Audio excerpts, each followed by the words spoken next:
সকাল সকাল তো নয়, এখন মোটামুটি 12:30 বাজে। ঘুম থেকে উঠতে দেরি হয়েছে, 10:30 বেজে গেছে আজকে, যেহেতু শনিবার 1 তারিখ। এর জন্য যাচ্ছি এখন খাওয়া দাওয়া করে ভোটটা দিয়ে আসি, ভোটদান করে আসি।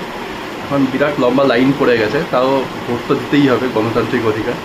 গিয়ে ভোটটা দিয়ে আসি, একটু পরেই হাতের উপর বেশ সুন্দর করে কালির প্রলেপ লাগিয়ে দেবে। সকাল সকাল বাবা গিয়ে দিয়ে এসছে। মাকে বলেছিলাম আমার সাথে যেতে, কিন্তু মার দেরি হবে, মার যেহেতু পুজো টুজো ছিল, রান্নাবান্না করছে এখন। তা আমি দিয়ে আসি, মা একা যাবে, একটু বেলা পড়ুক, তারপরে ফাঁকার সময় যাবে বলেছে। তো যাওয়া যাক, ভোটটা দিয়ে আসি। এখন চলেছি রাস্তায়, 10 মিনিট খানিক লাগবে হেঁটে যেতে। রাস্তায় হেঁটে যাচ্ছি আর দুপাশে দেখছি রুলিং পার্টির সব ফ্ল্যাগ, ব্যানার এগুলো সব লাগানো আছে। অ্যাকচুয়ালি আমি যখন ছোটো ছিলাম তখন সিপিআইএম ছিল রুলিং পার্টি, তখন চারদিকে রাস্তার দু সাইডে শুধু রেড কালারের সিপিআইএমের ফ্ল্যাগই থাকতো। যাই হোক, আমি ভালোই ভালো ভোটটা দিয়ে তাড়াতাড়ি বাড়ি ফিরে এলাম। হাই ফ্রেন্ডস, ভোট দিয়ে এলাম। 5 বছর পরে ভোট দিলাম। লাইন খুব ছোট ছিল আর কি, মানে খুব একটা বিরাট লাইন ছিল না। আমাদের যে ওয়ার্ড নাম্বার, পার্ট নাম্বার ছিল, হার্ডলি 4-5 জন লাইনে দাঁড়িয়েছিল। কিন্তু অন্যান্য যে লাইনগুলো ছিল, মানে প্রায় 100-150 লোক দাঁড়িয়ে আছে লাইনে, রোদের মধ্যে ছাতা নিয়ে। জানি না আমাদের লাইন এত কম ছিল, তার কারণ হতে পারে হয়তো সবাই সকাল সকাল ভোট দিয়ে এসছে, একদমই কম ছিল। আমি জাস্ট ঢুকলাম বুথটার সামনে, দেখলাম যে প্রচুর পুলিশ আছে আর কি। পুলিশ মানে হচ্ছে সব কেন্দ্রীয় বাহিনী, 7-8টা পুলিশ দেখলাম পার বুথে। তো বড় বড় ডান্ডা নিয়ে পুরো দাঁড়িয়ে আছে, আর পুরো কাউকেই মানে কোনো মোবাইল তো ইউজ করতেই দিচ্ছে না। যে আসছে 1 বাই 1 করে পুরো লাইনে গিয়ে দাঁড় করিয়ে দিচ্ছে পুরো একদম, মানে কোনো ক্যাওস নেই, একদম সুন্দর করে সুন্দরভাবে ভোট দেওয়ার ব্যবস্থা করেছে। সিসিটিভি ক্যামেরাও আছে বুথের ভেতরে, রুমগুলোর ভেতরে, প্রত্যেকটা রুমের ভেতরে। তো আমি তো গেলাম, দিয়ে ছোট্ট লাইনে দাঁড় করিয়ে দিল একজনকে জিজ্ঞেস করাতে। তারপরে 5 মিনিট লেগেছে আর কি। তারপরে ভেতরে ঢুকলাম, এই কালি ফালি লাগিয়ে দিল, ভোটার কার্ডটা দেখলো, ওরা সিগনেচার করে নিল, একটু টিক দেয় না। তারপরে আমরা গেলাম, ভোট দিলাম, ভোট দিয়ে তারপরে চলে এলাম। বেশ সুন্দর ব্যবস্থা। আর আমাদের অ্যাকচুয়ালি এইসব জায়গায় খুব একটা বেশি ঝামেলা হয় না, মানে শান্তিপূর্ণভাবেই ভোট হয়, যে যার ভোট যে যার দিতে পারে, অসুবিধা হয় না সেরকম কিছু। তো ভোট দিয়ে আসার পরে স্নান খাওয়া করে একটু বিশ্রাম নিচ্ছি আর কি।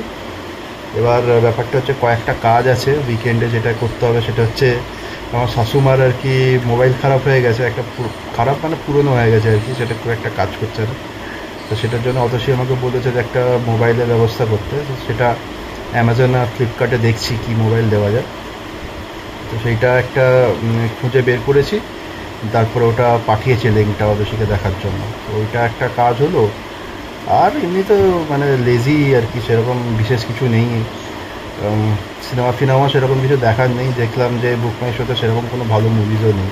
ভাবছি বিকেলের দিকে একবার বেরোবো, বেরিয়ে একটু জামা কাপড় কিনবো, কারণ অফিস খুলে গেছে যেহেতু, খুব একটা ফর্মাল ড্রেসের স্টক নেই আর কি, স্টক কমে গেছে। তো সেইগুলো একটু ফর্মাল ড্রেস ট্রাউজার এগুলো একটু কিনতে হবে। তো যাবো ভাবছি, বাড়ির কাছাকাছি একটা শপিং মল আছে, ওখানে যাবো। 1-2 ব্যাপার আর কি, ছেলেদের শপিং করতে তো টাইম লাগে না, 2-3টে দোকানে ঢুকলেই হয়ে যাবে কাজ। তো আর বাড়িতে বলছে যে একটু বাইরের খাবার খাবে।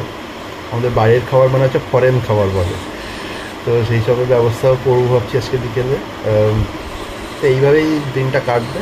আর এখন একটু হাতে সময় ছিল ঘন্টাখানেক, সেই জন্য এই বইটা পড়ছি, ফেভারিট বই টিনটিন। তো এইটা রিসেন্টলি বইমেলা থেকে এই বইটা কিনেছি। এটা হচ্ছে কৃষ্ণদ্বীপের রহস্য। বাংলায় টিনটিনের মানে বই পড়তে বেশ ভালো লাগে, প্রিন্টটাও বেশ ভালো, আনন্দ পাবলিশিং। তো আমার কাছে প্রচুর টিনটিনের বইয়ের কালেকশন আছে, পরে একবার দেখাবো। তো এখনও মানে এগুলো বাচ্চারাই পড়ে, কিন্তু কমিক্স বড়োদেরও ভালো লাগে। তো আমার তো বেশ ভালোই লাগে টিনটিন, তোমাদেরও নিশ্চয়ই ফেভারিট। তো এইসব মানে কোজি আর কি, সেরকম কিছু করার নেই আজকে। আর একটা গেম আছে আমার ল্যাপটপে, সেটাও ভাবছি একটুখানি খেলে নেবো। ওখান থেকে আগে ঘুরে আসি তারপরে। তো এই হচ্ছে প্ল্যান আজকে। তোমাদের কি প্ল্যান জানিও আমার কমেন্ট বক্সে। ভিডিওটা যদি ভালো লেগে থাকে তাহলে অবশ্যই লাইক, কমেন্ট আর শেয়ার করে দিও। চ্যানেলটা নতুন, সাবস্ক্রাইব করে দিও। এখনকার জন্য রাখছি, পরে আবার যখন শপিং করতে যাবো তখন হয়তো ক্যামেরাটা অন করতে পারি। এখনকার জন্য বাই। এখন বিকেল 5টা সাড়ে 5টা বাজে। আমি চলে এসেছি একটা বাড়ির কাছে শপিং মলে। তো এখান থেকে কিছু জামা কাপড় কিনে নেবো। স্টক কমে গেছে, যেরকম আগেই বললাম। মোটামুটি ফাঁকাই আছে আজকে, সেরকম লোকজন তো বেশি আসেনি, ভোটের জন্য বেশি বেরোয়নি। আমি বেশ কয়েকটা আউটলেটে ঢুকলাম, মোটামুটি ভালোই কালেকশন আছে। কিছু জামা কাপড় নাড়াচাড়া করার পরে কয়েকটা জামা কাপড়ের সেট পছন্দ হলো, সেগুলো নিলাম। তারপরে অন্যান্য গ্রসারি আইটেমও নিতে হবে কিছু, তো সেইগুলো নিলাম। অথচকে ফোন করেছিলাম, ও বেশ কিছু বলে দিল কিছু কিছু জিনিস নিতে হবে। তো সেইগুলো নিয়ে টিয়ে বিল করতে গিয়ে দেখলাম যে মোটামুটি বিলের কাউন্টার কয়েকটাই আছে আর কি, দুটো মাত্র বিল কাউন্টার খোলা আছে, যেহেতু কাস্টমার কম সেই জন্য একটু লম্বা লাইন পড়েছে। যাই হোক, বিল টিল করানোর পরে একটু খিদে পাচ্ছিল, তাই একেবারে টপ ফ্লোরে চলে এলাম ফুড কোর্টে। ওখানে থেকে আমি কেএফসি নিলাম, বেশ খিদে পাচ্ছিল। তাছাড়া বাড়ির জন্য কেএফসি নিয়ে নিলাম, রাতের ডিনারটা হয়ে যাবে। দিনটা বেশ ভালোই কাটলো, সন্ধে হয়ে গেছে, তো বাড়ি গিয়ে খাওয়া দাওয়া করে শুয়ে পড়তে হবে। ভিডিওটা আমি এখানেই শেষ করব। যদি ভালো লেগে থাকে তাহলে অবশ্যই লাইক কমেন্ট আর শেয়ার করে দিও, আর চ্যানেলটা সাবস্ক্রাইব করে দিও। টাটা।